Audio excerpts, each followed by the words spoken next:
Ang ganda. Ay.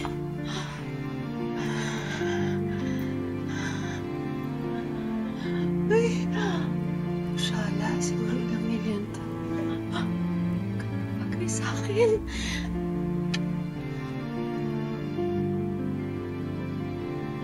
Balang araw, papasakin to.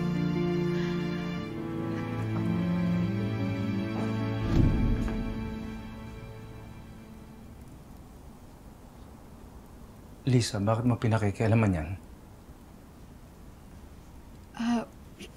Nakita ko lang habang naglilinis ako. Sinukat ko lang naman. Isusoli ko din naman. Hindi, pakihubarin mo yan. Sa asawa ko yan. Hindi ko naman inaangkin. Huwag ka mag-alala. Alam ko naman yung lugar ko dito eh. Alam ko naman na wala akong pagmamayari dito. Lisa, I didn't mean to... Okay lang. Hindi naman ako na-offend. Sasaktan lang ako. Kasi alam ko naman hindi lang yung mang-alas na yung pagmamayari ni Ma'am Minda. Ito yung pusang mo. Yung buhay mo. Sino ba naman ako dito? Saling pusa lang naman ako dito, di ba? Lisa. Robert, hindi ko naman pinapalitan si Ma'am Minda. Pero, ano ba ako sa buhay mo?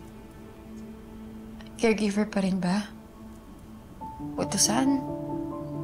Baka naman para usan lang. Lisa, ano? Robert, tapatin mo nga ako. Baliwala lang ba lahat ng pinagsamahan natin? Binigay ko naman lahat.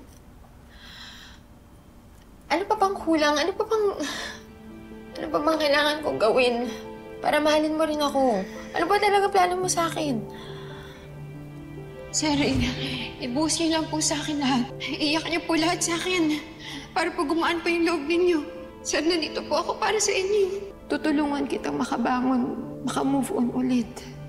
Kasi yun po yung gusto ni Ma'am Minda, di ba po? Just give me a little time to process this whole thing. Sorry, pasensya na. Robert, kailan pa yun? Baka naman wala ka talagang plano sa akin. Robert, naaawa na ako sa sarili ko.